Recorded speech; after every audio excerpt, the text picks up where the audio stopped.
Meus irmãos, nós fizemos aqui a leitura da palavra de Deus nesse texto. Já, como disse, é um texto muito conhecido, tem hinos que são bem explorados no meio evangélico, baseado nessa história. A história não é desconhecida e nós vamos rastejar aqui um pouco a história, apenas para os irmãos recapitular. Depois a gente vai olhar o outro lado. Mas de início nós vamos falar sobre Gideão e os 300 que foram escolhidos. Então, a história de Gideão aqui na introdução acontece em um período de grande crise espiritual de Israel. Israel estava atravessando uma crise espiritual terrível. A gente lendo a história do povo de Israel, desde o início da história do homem, a gente fica pensando em toda essa trajetória, quantos foram derrotados, quantos caíram, quantos ficaram pelo caminho, quantos se perderam totalmente, e outros que foram vitoriosos até chegar em nós. E a gente fica pensando e pedindo a misericórdia do Senhor, pois crise a igreja vem passando, tem passado, não foi só o povo de Israel. Crise espiritual, ela tem sido constante em toda a história da Bíblia Sagrada, no meio do povo que serve ao Senhor. Tem sido uma batalha que não se resumiu somente no Velho Testamento. Feliz daqueles que foram vitoriosos, os que venceram, e feliz dos que vencerem em nossos dias. Até tem uma promessa, Jesus disse que os que vencerem se assentarão com ele no seu trono, assim como ele venceu e se assentou com o seu Pai no seu trono. De sorte, meus irmãos, que, lembrando que Israel estava passando por um período de grande crise espiritual, e isto é conhecido de todos nós. Por quê? Porque o povo havia se afastado de Deus, e por isso os midianitas dominavam a terra, destruindo plantações e trazendo miséria ao povo. Naquela época, os midianitas estavam massacrando os filhos de Israel, destruindo suas plantações, de sorte que a miséria estava assolando a terra naquela época.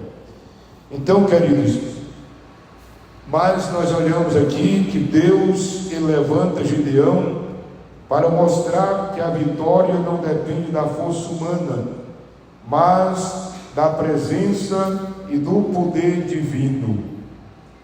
Glória a Deus. A vitória não depende da força humana, mas da presença e do poder divino. Esse estudo, meus irmãos, nos ensina quatro coisas. Primeiro, dependência de Deus. Ninguém é vitorioso sem depender de Deus.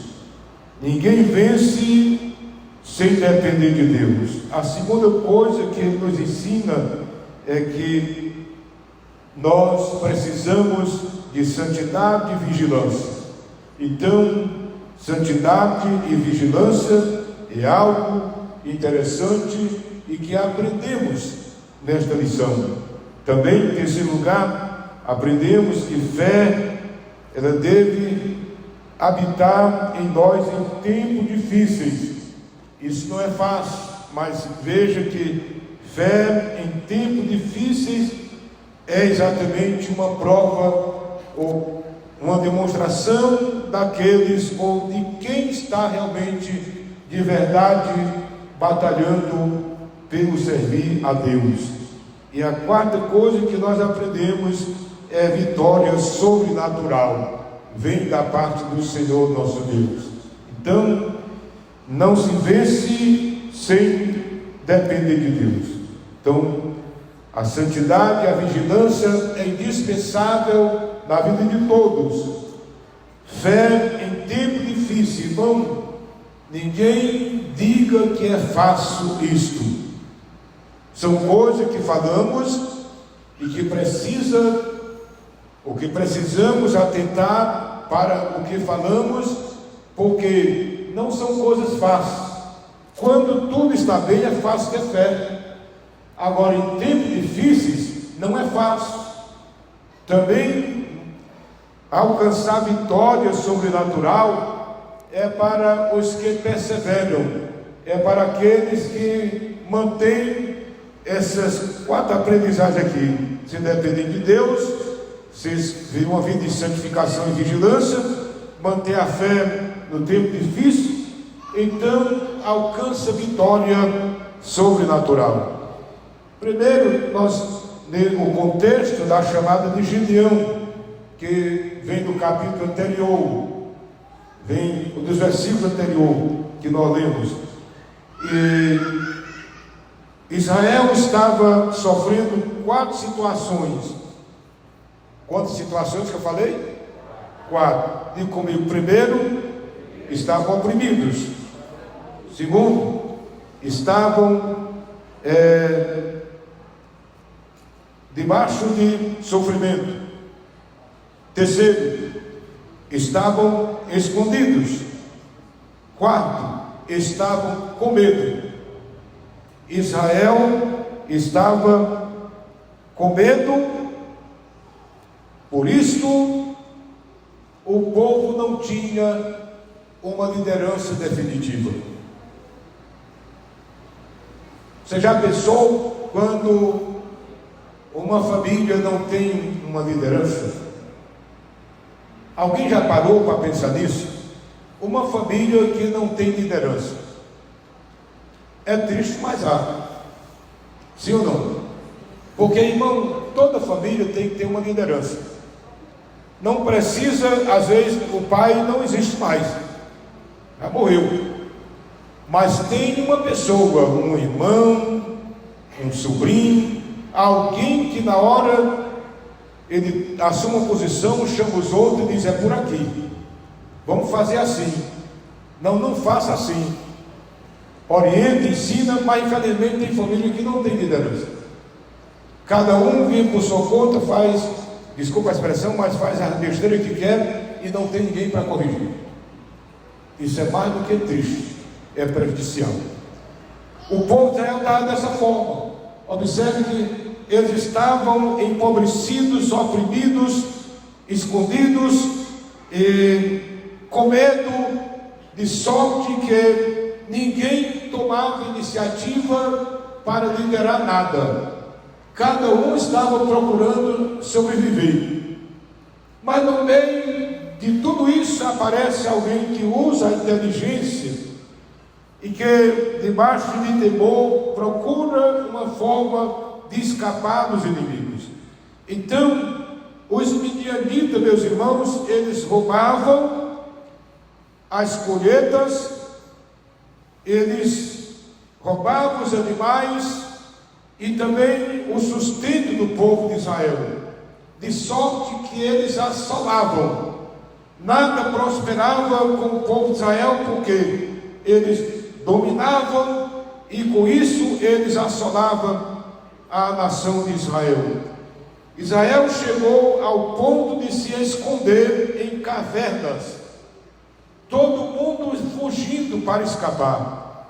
Mas neste momento, meus queridos, nós precisamos olhar para nós e ver realmente que situações como o que aconteceu com o povo de Israel pode se repetir em nossos dias, em nossa vida. Lembrando que o pecado sempre produz escravidão espiritual e enfraquecimento.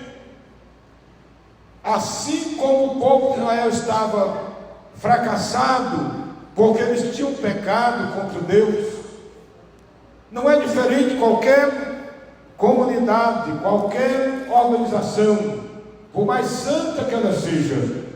ela só é forte enquanto ela não acumular o pecado dentro de si. Uma igreja, porventura, pode ser forte vivendo separada da santidade. Se a igreja estiver em pecado, ela não tem força, ela não tem autoridade, ela não tem poder, ela não tem visão, ela não tem iniciativa. É por isso que às vezes a igreja prega, mas não avança, porque falta autoridade, poder de Deus e virtude do Espírito Santo nela. O povo de Israel estavam escondidos até em cavernas. Quando o povo se afasta de Deus, perde força espiritual, perde alegria e perde também a autoridade. Assim estavam eles. Os irmãos creem nisso? Diga comigo: quando o povo se afasta de Deus, perde força espiritual, perde alegria e perde autoridade. É por isso, meus queridos, que nós precisamos primar pela santificação. É por isso que nós precisamos primar pela vida em comunhão com Deus.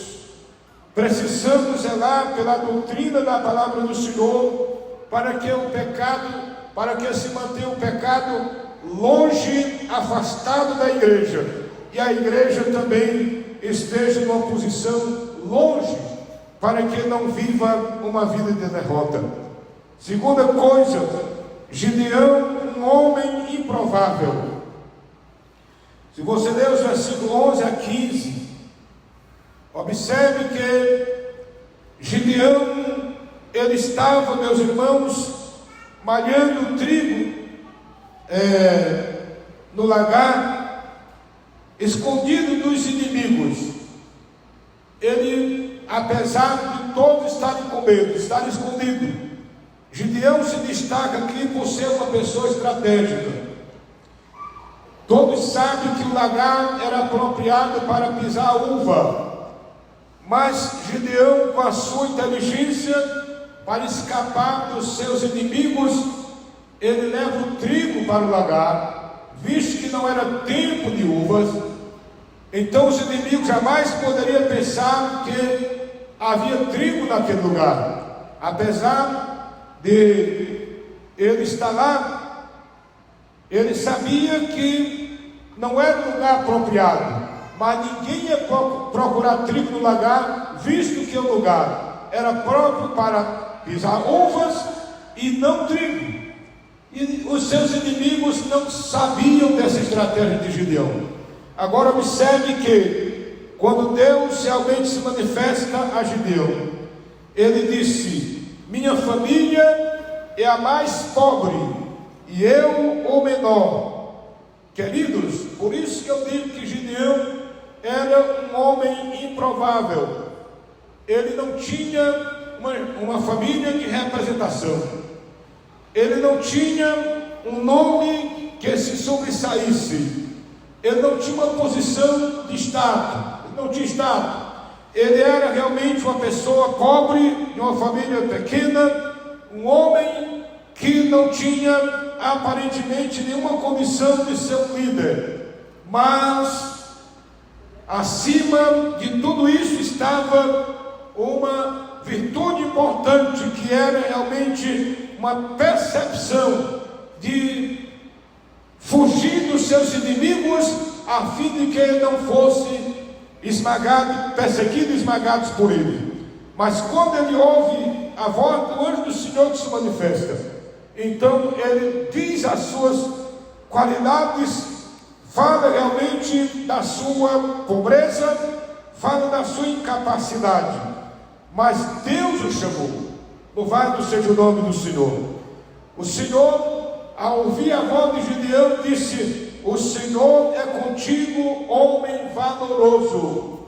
Quer dizer, ele não tinha riqueza financeira, não tinha status, mas ele tinha valor diante de Deus, pois quem desse testemunho foi o próprio anjo do Senhor. O Senhor é contigo, homem valoroso. Louvado seja Deus. Irmãos, aqui nós vemos algumas verdades importantes. Qual é a primeira, pastor? Deus vê além das limitações humanas. Vocês vão entender? Deus conhece as tuas limitações.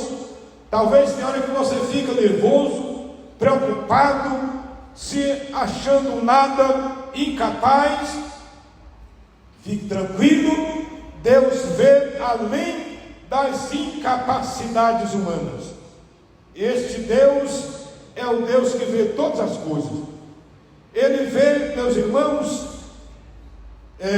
as pessoas não pela aparência, não pela capacidade humana, mas ele vê além das limitações humanas. Homens vê fraqueza, Deus vê potencial. Talvez alguém já olhou para você e viu em você só fraqueza, mas Deus conhece o teu potencial. Por isso você não pode ficar triste,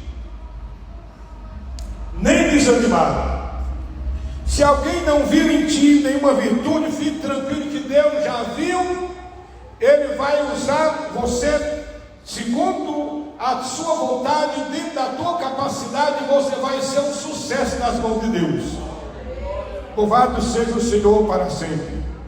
Segunda verdade que nós encontramos nesse texto é que Deus usa pessoas comuns.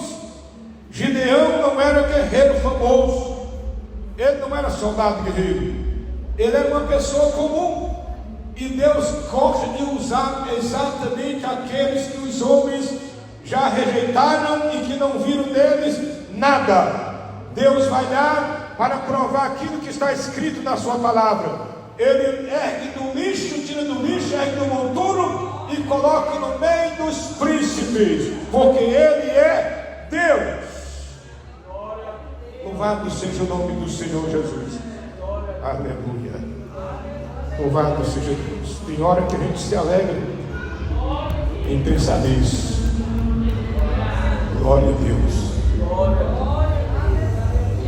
Só um momentinho para você pensar de onde você veio, de onde Deus te trouxe, o que Ele fez na tua vida, o que tu és hoje na casa de Deus.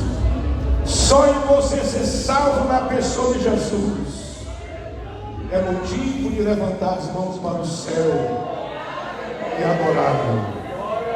Adorá-lo. Adore. Adore ao Senhor.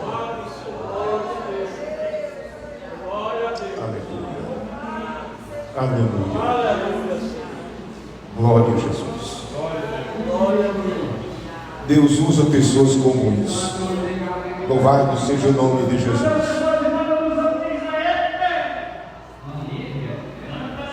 Essa educação aí é grande. Era um homem simples. Gideão era um homem simples. Louvado seja o nome de Jesus. Irmãos queridos, o chamado de Deus produz transformação. O medroso torna-se líder e libertador. Você entendeu?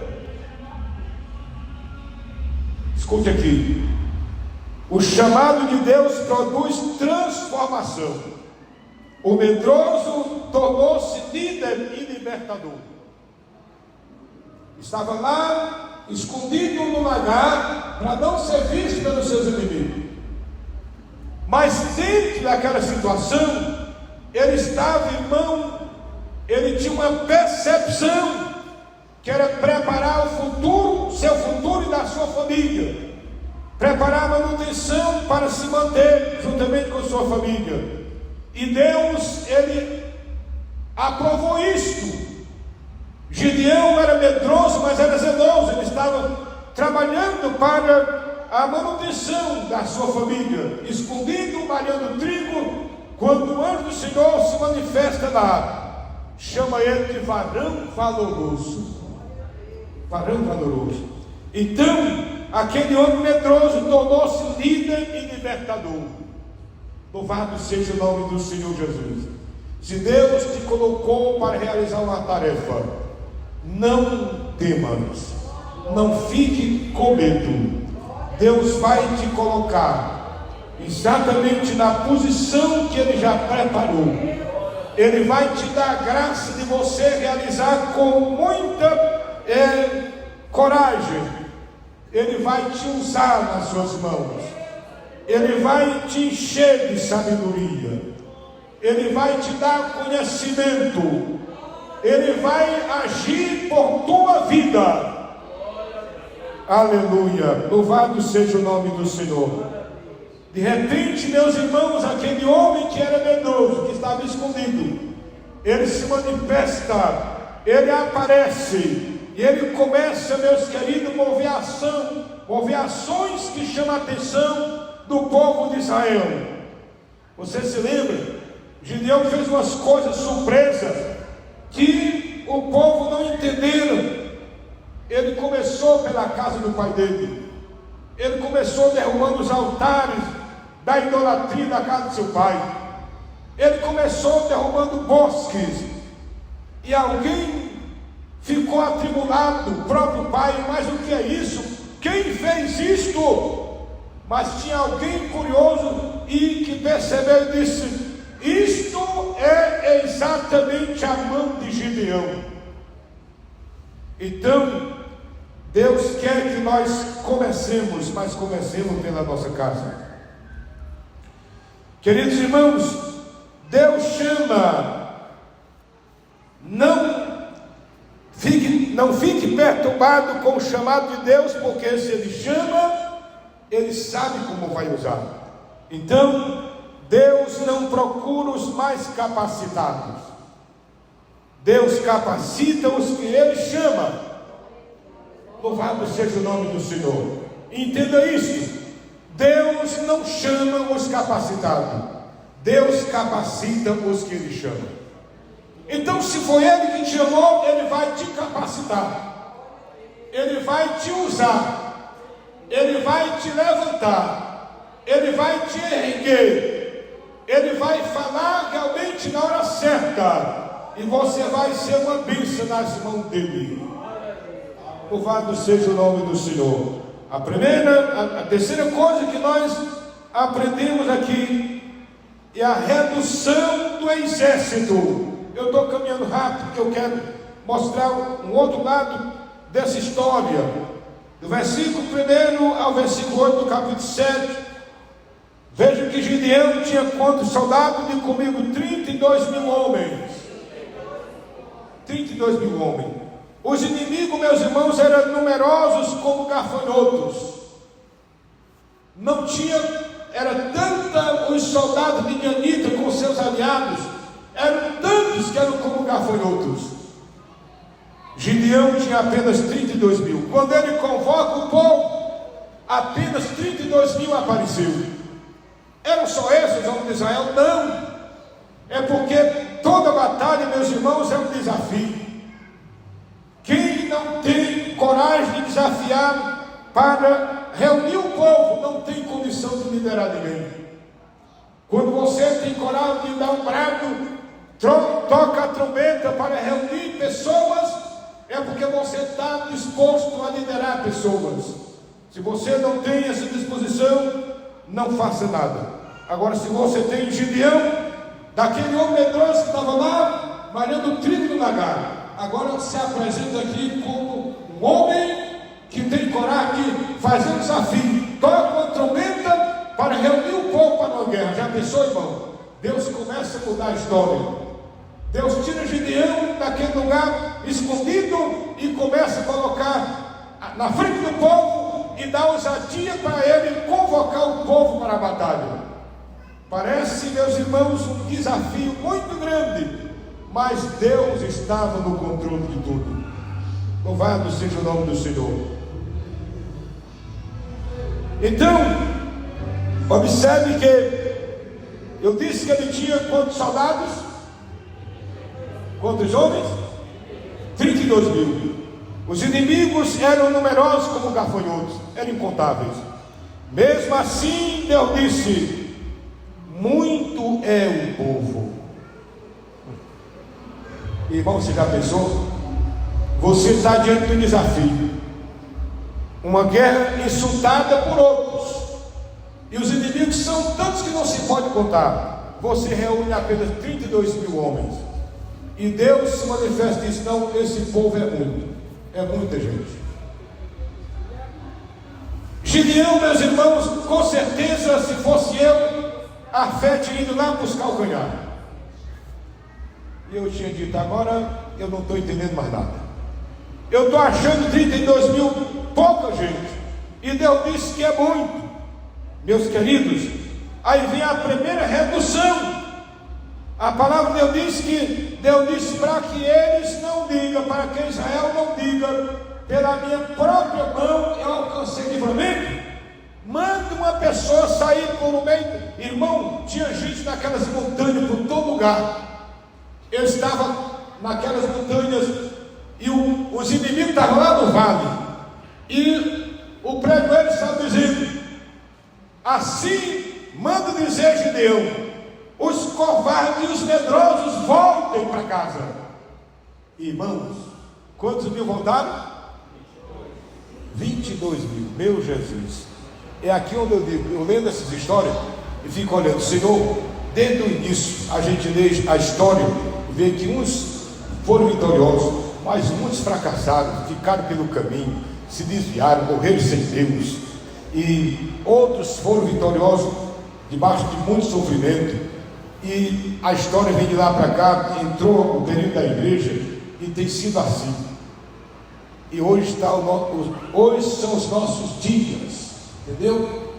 Desde a nossa infância, eu pelo menos desde a minha adolescência, que eu venho nessa peleja, nessa batalha. E a gente vê outros também que vêm batalhando, e que a luta não é fácil, né? É uma batalha pesada. Alguns se desviam, voltam para o mundo, outros às vezes se levantam contra a igreja. E assim a peleja vai continuando. Mas tem uns que são persistentes, que não abrem mão, continuam lutando, batalhando, pelejando. Nesse momento aqui se manifesta 22 mil pessoas, meus irmãos, que estavam no meio, mas não tinham coragem, eram covardes, eram medrosos, estavam confiando nos outros. Tem gente que é assim. Eu me lembrei do pastor Zé. O pastor Zé tem umas coisas engraçadas. Tem que faz as coisas pensando nos outros. O camarada chamou o pastor Zé para orar, para ressuscitar o morto. O pastor Zé disse: ora aí, pastor Zé. Não, ora você foi que começou. Eu acho engraçado dizer essas coisas. Não, mas tu foi quem começou, então ora tu. Ele orou, o pastor Zé foi ajudar. E quando foi pouco, o irmão disse: pastor, Deus não quer esse homem, não. Vamos largar esse timão. Ele disse: mas eu sabia, desde o começo, que não ia acontecer isso. Então, tem gente, irmão, que faz só confiando nos outros, entendeu? Ele está no meio, acreditando na coragem dos outros, mas ele deve se bater o pé no corpo. Quando diz: os covardes e os medrosos, volte. 22 mil foram embora, só ficaram quanto mil? 10. Que decepção para um líder, irmão. É ou não é? Hoje, irmão, só em a gente organiza um trabalho. Presta atenção comigo. A gente organiza um trabalho, né? E a gente sabe certinho mais ou menos qual é a multidão de crentes da igreja. Sabe ou não sabe? Na congregação, o irmão Daniel sabe, o irmão Chiquinho sabe, o irmão Ali sabe, mais ou menos o tanto de crente da congregação. No campo a gente sabe mais ou menos. Aí quando a gente organiza o trabalho, convoca o povo, irmão, aí quando você vê o povo por a metade, você fica animado? Fica triste. Fica triste. Aí a gente tem uma tendência, irmão, de não ficar conformado com os que estão, a gente fica preocupado com os que não apareceram. E até para a gente mudar esse ponto de vista, né? Aí no meio daqueles que vêm, tem uns que ficam assim olhando, aí diz: pô, parece que não vai dar ninguém não, sabe de uma coisa?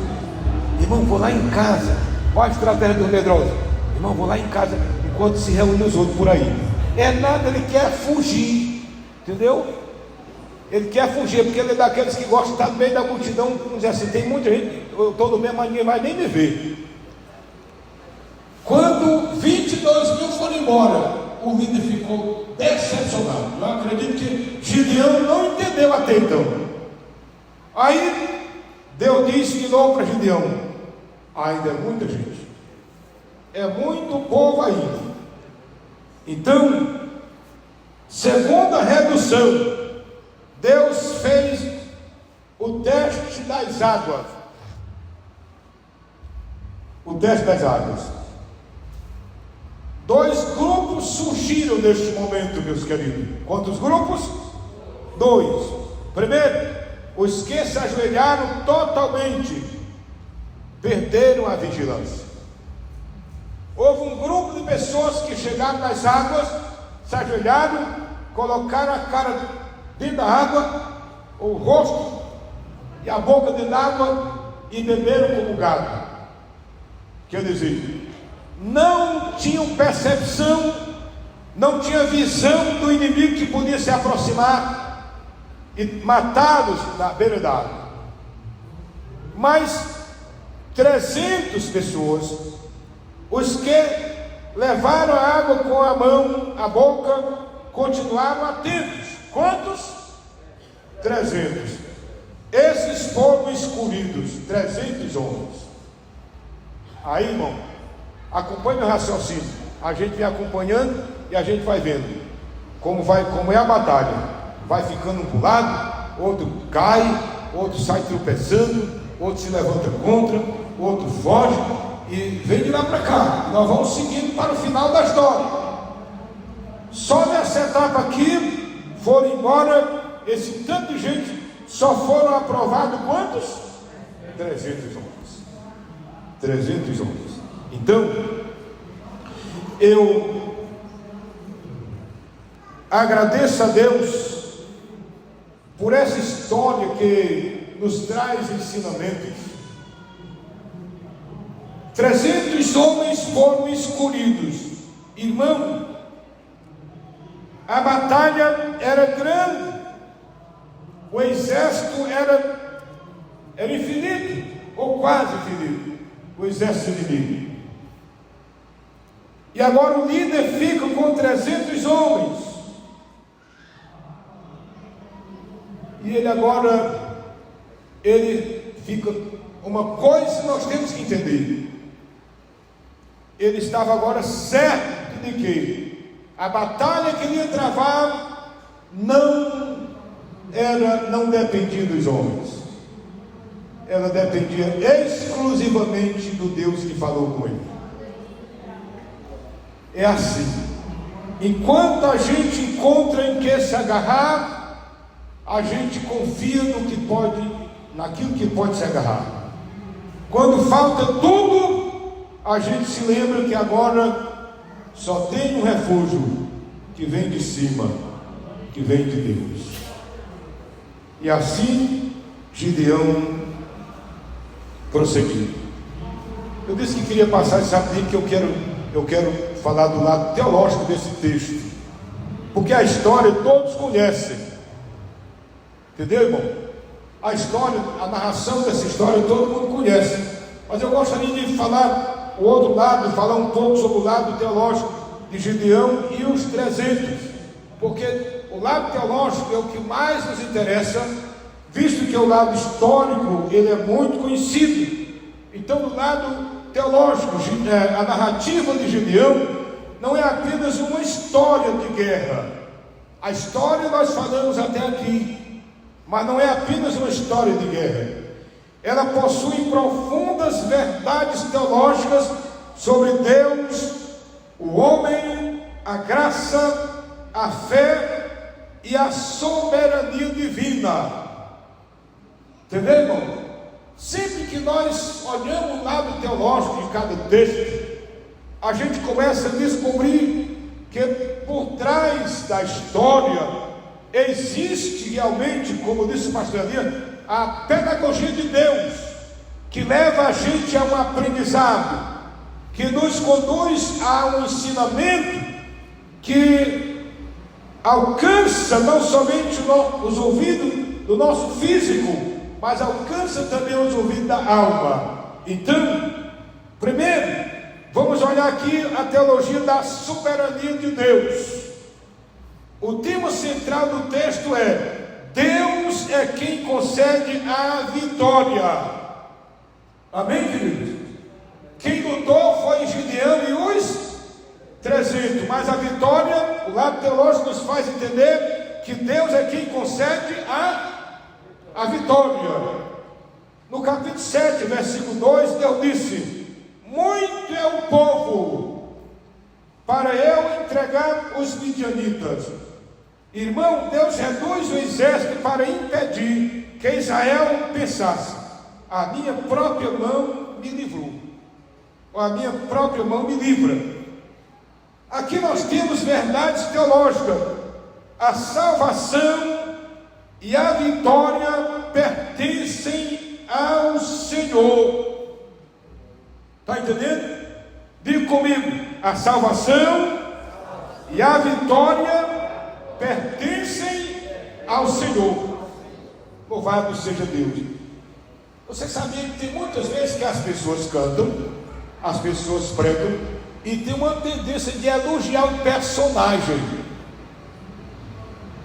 E até gostaria de dar um conselho para os irmãos: no meio do nosso elogio, devemos ter cuidado para nós não fugir da regra, entendeu? Deixar de elevar o nome de Deus no nosso elogio à pessoa, porque o elogio é bom, mas não se pode ultrapassar limites, saber até onde é elogio, porque daí para frente vem a glória, e a honra é de quem?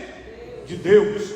Então veja bem, nesses textos as pessoas se esquecem do lado teológico e às vezes pregam, cantam, e às vezes se apegam mais com o personagem, com o que ele fez, do que com Deus, que realmente foi quem realizou tudo. Por isso nós temos essas lições teológicas que devemos aprender. A salvação e a vitória pertencem ao Senhor. O texto ensina que Deus governa a história, entendeu? Deus governa o quê? A história. Se você vê, a história do povo de Israel parecia um ato perdido, inimigos para todo lado. Israel não tinha mais saída, não tinha como se sobressair. Israel estava cercado, Israel não tinha comandante, Israel não tinha uma liderança. Mas meus queridos irmãos, o texto aqui nos ensina que Deus governa a história. Louvado seja o nome do Senhor. Segundo, Deus controla os acontecimentos. Alguém pode dizer assim: mas está se acabando tudo. Fique tranquilo que Deus governa os acontecimentos. Amém? Pastor, está acontecendo coisa terrível. Eu sei, mas tenha certeza que Deus governa os acontecimentos. Pastor Elias pregou aqui sobre o caso de Jó. Você se lembra? Caiu casa, morreu gado, morreu ovelha, mas Deus tinha controle sobre os acontecimentos. Na hora certa parou tudo, resolveu-se tudo, restaurou-se tudo, e a vitória veio através do nome do Senhor dos exércitos. Então fique tranquilo que Deus ele tem governo sobre os acontecimentos.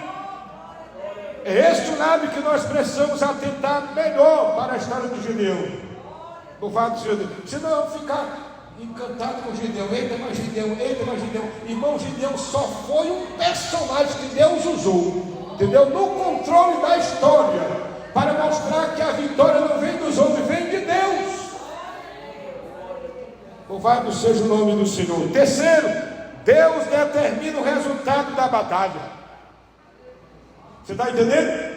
Ei, pastor, ore por mim que eu estou numa batalha terrível. Fique tranquilo que Deus já determinou o resultado dela. Você crê nisso? Deus já determinou o resultado da tua batalha, da nossa batalha. Ele tem esse poder. Ele fez, Ele faz, Ele fará. Louvado seja o nome do Senhor. Eu fico encantado com as coisas que Deus faz, irmão, porque é coisa maravilhosa. O irmão Josafá, o rei Josafá, está no meio de uma situação, e ele fica olhando: os inimigos são demais, nós somos fracos demais. Ele foi orar, e ele ora, chama o povo, vamos pedir a Deus, vamos clamar. Ele está naquela aflição, e Deus se levanta e diz: Josafá, fica tranquilo, Essa batalha não é tua, Josafá, essa batalha é minha. Aleluia! Deus, o que é que eu faço? Chama os cantores da igreja, chama os vocais, põe o povo para cantar, só canta para louvar. Vocês não vão ter que pelejar nessa batalha, porque eu pelejarei por vós. Que coisa linda, meus irmãos. É por isso que eu digo: quem canta para louvar a Deus, busca as bênçãos do céu, faz as bênçãos de Deus se manifestar. É diferente de quem canta para aparecer, de quem canta para ser visto. Quem canta para louvar a Deus, ele manifesta as bênçãos de Deus na vida do povo. Aí ele fica assim olhando, parece que ele está vendo, irmão. Aí está lá aquele grupo de crente cantando. Eu não sei o que eles cantaram, mas eles começaram a cantar, e começaram a cantar. E os inimigos ficaram lá de longe esperando a guerra começar. Quando foi um pouco, eles se confundiram, começaram a brigar uns com os outros, meteram a espada do outro, se mataram. E o povo só dizendo glória, só dizendo glória, só dizendo glória. E Deus deu a vitória para eles, porque Deus já determinou o resultado da tua batalha. Aleluia. Louvado seja o nome do Senhor. Vamos aplicar isso em nossa vida, irmão. Essa aplicação teológica. A glória da vitória nunca deve ser atribuída ao homem. Amém? Nunca deve ser atribuída ao homem. Queridos irmãos, segundo lugar, a doutrina da graça. Vamos olhar essa teologia aqui da graça. Israel estava em pecado quando Deus levantou Gideão. Foi isso que eu falei no começo, tu fazia? Israel estava naquela situação porque eles haviam pecado. Mas observa uma coisa: humanamente Israel não merecia livramento. Mesmo assim, irmão, Deus ouviu o clamor. Aleluia. Aleluia. A gente se encanta com esse Deus. A gente erra, a gente fracassa, a gente peca. Mas quando a gente clama, arrependido, buscando a misericórdia, Deus ouve. Amém? Deus ouviu o clamor. Israel acabado, arrasado, escondido, massacrado. Aí se lembre de clamar a Deus.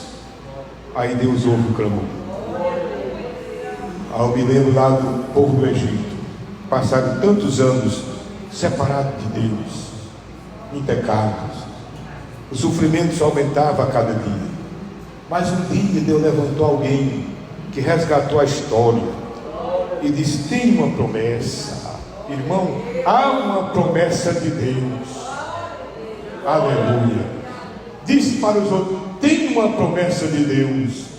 Deus prometeu, encontrei na história, que Deus prometeu que um dia tirará o seu povo e levará de volta para a terra do Egito, para a terra longe do Egito. E esse grupo, irmão, começou a passar uns para os outros e começaram a clamar. Parecia sem sentido, irmão Chiquinho, mas eles clamavam do jeito deles, eles oravam do jeito deles. Aí Deus nunca se manifestou aqui. Deus vai se manifestar onde? Lá no deserto de Midian, onde está Moisés. Aleluia. Olha Deus no governo da história, irmão. Deus no governo da história. Deus já determinou o resultado da batalha. Aí Moisés está lá cuidando de ovelha. De momento, no lugar que ele sempre passava, ele vai se aproximando e se manifesta um fogo. E no meio daquele fogo, ele contempla algo importante. Ele viu que o fogo estava queimando a sarça e a sarça não se consumia. Ele disse: eu vou me aproximar, eu vou ver isso de perto. Eu nunca vi isso, isso é um mistério que eu não sei explicar. Eu tenho que ver mais de perto. Quando ele se aproxima, Deus brada de dentro do fogo e diz: Moisés, aleluia, Moisés, tira os sapatos dos pés, porque o lugar em que tu estás é terra santa. Olha, irmão, olha como Deus é maravilhoso. Quando Deus diz isso para Moisés, diz para Moisés: eu ouvi clamor do meu povo Israel. Olha, Deus vai ouvir a oração, vai responder a oração do povo de Israel, irmão. O povo está clamando aqui no Egito do jeito deles, não sabe como, não sabe se vai ter resultado, mas alguém tem fé que uma hora Deus vai responder. Aí Deus vai responder lá no deserto de Midian, dentro daquela sarça ardente de fogo. Ele diz: eu ouvi o clamor do meu povo Israel, por isso eu desci. Aleluia! Eu acho bonito isso, irmão. Quando o povo clama, Deus desce, irmão. O que está faltando é o povo clamar para Deus descer. Deus desce, pastor, desce. O Espírito Santo está aqui, ele precisa agir, mas o povo precisa clamar para que ele possa agir no meio do povo de Deus. Eu desci e vim para livrar. Eita, como isso é maravilhoso! Eu vim para livrar o meu povo de Israel das mãos do Egito. Tem livramento chegando para você neste lugar. Tem livramento de Deus se aproximando de nós, meus queridos. Eu quero que você creia nisso, porque o Deus que nós servimos é vivo. Tem alguém clamando nessa igreja e Deus vai ouvir. Deus está ouvindo, Ele vai descer, Ele vai trazer a resposta e nós vamos ser vitoriosos no seu nome. Aleluia. Oh Deus, Tu és santo e maravilhoso. Nós te adoramos, meu Senhor, porque Tu és bom.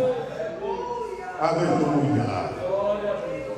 Louvado seja o nome do Senhor. Deus, irmão, mesmo que Ele não fale no meio da multidão, Ele fala em particular para alguém que Ele escolheu para tratar com Ele. Tinha alguém, mesmo no estado de pecado que Israel estava, tinha alguém que estava lutando pela libertação. Olha onde Deus vai responder. Deus vai falar com Gideão lá no lagar e diz: o Senhor é contigo, varão valoroso, vai nessa tua força e livra o povo de Israel das mãos dos midianitas. Oh, aleluia, que Deus bom és Tu, Senhor, que maravilhoso é o Teu nome para sempre. Será que não tinha pessoas importantes em Israel? Será que não tinha alguém de posição em Israel? Tinha, mas Deus não está procurando ninguém de posição. Ele está procurando pessoas humildes que sabem realmente temer a Deus e honrar o seu nome. Louvado seja o nome do Senhor. Queridos, humanamente Israel não merecia livramento. Mesmo assim, Deus ouviu. Segundo, Deus levantou um libertador. Terceiro, trouxe restauração para o povo. Aleluia. Aqui, meus queridos, nós vemos verdades teológicas. Deus age por graça e misericórdia. Eu quero que você cite essa frase comigo. Diga: Deus age por graça e misericórdia. Ninguém aqui adquiriu ou vai receber nada por merecimento. Tudo que nós obtemos, nós devemos à graça e à misericórdia de Deus. Deus age por graça e misericórdia. O amor pactual de Deus. Deus, irmão, Ele tem um pacto de amor com o seu povo. E esse amor fez com que Ele mantivesse, como ainda hoje mantém, esse pacto com aqueles que lhe servem. A finalidade divina é que Deus realmente mantém a aliança que Ele fez. É irrevogável. Deus é fiel à sua aliança. Louvado seja o nome do Senhor. A paciência de Deus com o seu povo não se esgotou. Deus continuava esperando o retorno de Israel. Queridos, já para ir para o lado, para encerramento, nós temos lições com o Novo Testamento. No Novo Testamento, assim como Israel foi salvo pela graça, a salvação em Cristo também é pela graça. Amém, queridos? A teologia da fraqueza humana. Vamos só analisar isso aqui. Gideão representa a incapacidade humana. Você está entendendo, irmão? Por que o texto é importante do lado teológico? É porque Gideão, ele representa a incapacidade humana. Ele era um homem incapaz. Ele tinha medo, sim ou não? Ele tinha medo. Ele sentia-se pequeno, sim ou não? Ele disse: eu sou pequeno. Ele não confiava em si mesmo. Eu não tenho nada, a minha família é menor. Então, isso mostra uma verdade bíblica, meus irmãos. Que verdade, pastor? Deus usa vasos fracos para manifestar seu poder. Amém? Diga comigo: Deus usa vasos fracos para mostrar o seu poder. Foi assim que Deus fez, é assim que Ele faz e continuará fazendo. Quem se sente forte fica incapacitado de ser usado por Deus. Paulo diz: quando penso que estou fraco, eu me sinto forte. Tudo posso naquele que me fortalece. Louvado seja o nome do Senhor. Princípio teológico que nós falamos aqui, que nós vamos para encerrar. A força de Deus se aperfeiçoa na fraqueza humana. Jesus falou para Paulo: a minha graça, mas também ele disse: se aperfeiçoa na fraqueza. O meu poder se aperfeiçoa na fraqueza. O poder de Deus, meus irmãos, se aperfeiçoa na fraqueza humana. Quando nós descobrimos que somos fracos.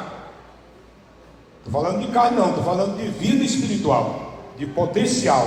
Que você se sente que não é nada de você mesmo, que você em si não é nada, e que você depende exclusivamente de Deus.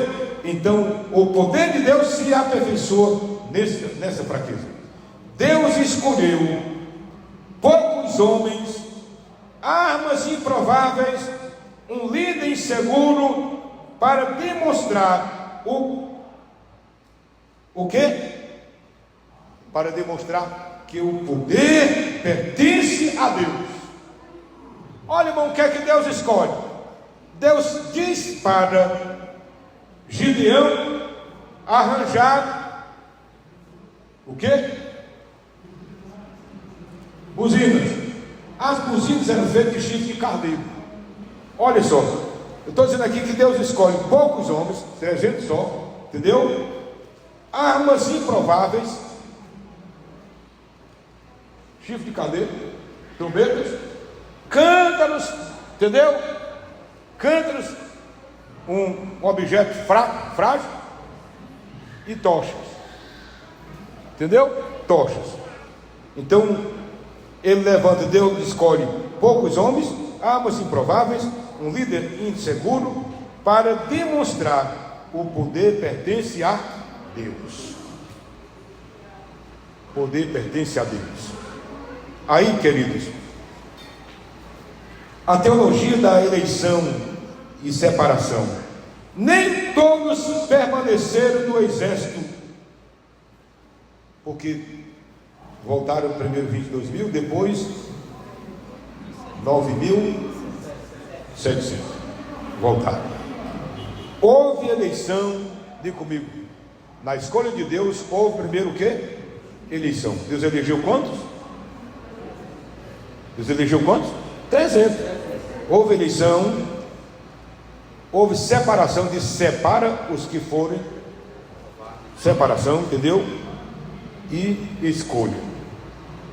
Olha, irmão, Deus, Ele é seletivo. Ele diz, não, Deus não quer qualquer coisa não, vamos largar esse engano de mão. Deus gosta de coisas que são selecionadas dentro dos princípios que Ele mesmo estabeleceu. Tem as pessoas que ficam, mas irmão, de qualquer jeito. Deus não quer crente de qualquer jeito, não. Deus quer crente que aceite os princípios de Deus e segundo os seus ensinamentos. Esse negócio da pessoa querer ser crente de qualquer jeito, isso é uma ilusão. Não existe crente de qualquer jeito. Crente salvo é aquele que está vivendo os princípios de Deus, andando de acordo com a sua doutrina, selecionado por Ele, separado por Ele, escolhido por Ele, para servir a Ele. Dos 32 mil, apenas 300 foram escolhidos. Significado teológico disso: Deus estabelece critérios, estabelece, meus irmãos, formas corretas para serem seguidas. Amém? Os 300 simbolizam vigilâncias. Eles foram o quê? Vigilantes. Eles beberam água, mataram a sede, sem deixar de vigiar. Entendeu? Sem deixar de vigiar. Eu me lembro que nesse serviço de roça, de junquilho, naqueles tempos, a gente fez muito isso. A água, às vezes acabava saía atrás, chegava, não tinha água, a gente fazia isso, jogava com a mão, e era a forma de beber. Não tinha uma vasilha, e eu aprendi isso desde a minha vida de criança. Era aquele porão d'água, a gente ia lá e jogava com a mão, e aprendemos a beber assim. Então, eles foram vigilantes. Então, os 300, eles simbolizam o que em primeiro lugar? Vigilância. Deus, Ele está procurando os que são vigilantes. Tá certo? Jesus disse o que? Para esperar a vinda dele tem que fazer o que? Vigiar e orar. Jesus disse, por que vocês precisam vigiar? Porque não sabeis o dia nem a hora. Jesus não vem buscar crente displicente. Jesus não vem buscar crente negligente. Ele vem buscar crentes vigilantes. Então, os 300 representam também prontidão. Amém? Os 300 representam o quê? Prontidão. Deus está procurando os crentes que estão prontos. Entendeu? Prontos. Pastor, mas como é que eu estou pronto? Na hora que você diz, eis-me aqui, Senhor, agora é contigo. Pronto. Agora aqueles que querem, não, eu vou consertar umas coisas, eu vou resolver umas coisas, não vai acontecer nada disso nunca na sua vida. Quando você se prontificar e se entregar para o Senhor, e dizer, Senhor, eu estou nas tuas mãos, use-me, faça como o Senhor quiser, está resolvido o problema, porque Deus vai tomar conta, e vai usar aqueles que estão de prontidão. Terceiro, os 300 representam dedicação. Entendeu? Os 300 representam o que? Os 300? Dedicação. Olha só, os 300, eles foram o que? Vigilantes. Eles estavam prontos e estavam de prontidão. Quando eles foram para a guerra,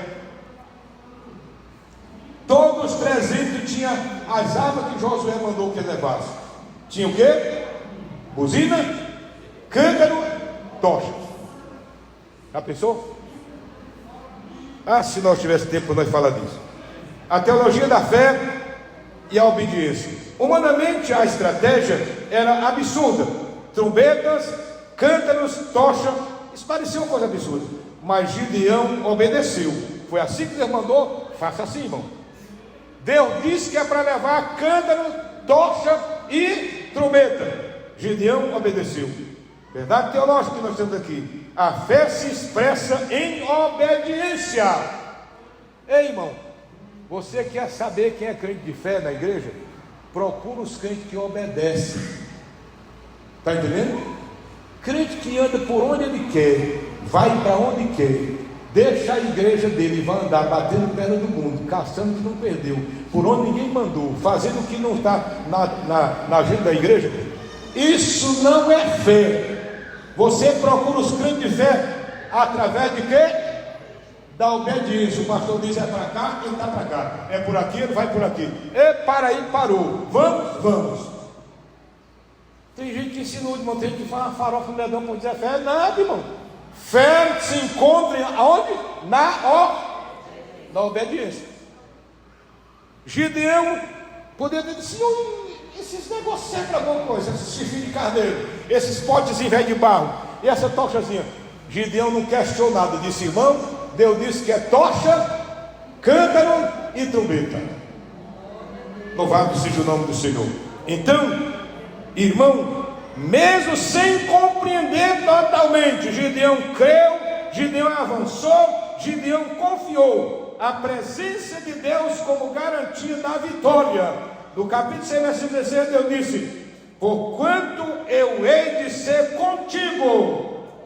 Irmão, última frase para essa noite: o segredo da vitória não era militar, era espiritual. Amém, queridos? Agora é interessante que, irmão já disse, o Gideão, ele tirou uma dúvida muito grande, você sabe da luta que ele teve, fez um teste, mais outro teste. Aí Deus disse: rapaz, se tu quiser ir logo para a batalha, vai um soldado, mas se tu não quiser, fala o seguinte: vai lá, na beira do arraial, eu vou te mostrar uma coisa lá. Aí o Gideão sai curioso e fica por lá escondida. Aí tem dois camaradas conversando. Você não sabe disso? Dois camaradas conversando. Aí um disse para o outro assim: rapaz, eu tive um sonho e eu estou encabulado com esse sonho. Eu tive um sonho que eu vi um pão de cevada rodando por cima do arraial dos midianitas e desbaratinou tudo. Aí o outro disse: tu sabe o que é isso? É a espada de Gideão. Irmão, Gideão só fez voltar: ei, irmãos, vamos, não tem mal que duvidar não, vamos lá. Do jeito que eu fizer, vocês façam. Quando eu gritar, vocês gritem. Quando eu quebrar o canto, vocês quebram de vocês. Irmão, que coisa linda. O segredo, irmão, estava na tocha, que estava dentro do pote, escondido, chegando todo mundo silencioso, ninguém está vendo nada. Irmão, na hora do grito, dá a pancada, pá! Aleluia! Amém? O cântaro se quebrou e a luz: ei, você precisa quebrar esse cântaro que você tão afaga. Tem gente que é 2 horas na frente do espelho afagando esse cântaro velho, e não tem luz. Na hora que quebra, a luz vai resplandecer, e os inimigos vão temer. Os inimigos vão ver Deus na sua vida, e vão ver o clarão da glória de Deus, e vão dizer: este povo tem Deus na vida deles. Amém, queridos? Deus nos abençoe, até que Jesus Cristo venha buscar a sua igreja. Amém. Queridos, amanhã nós teremos aqui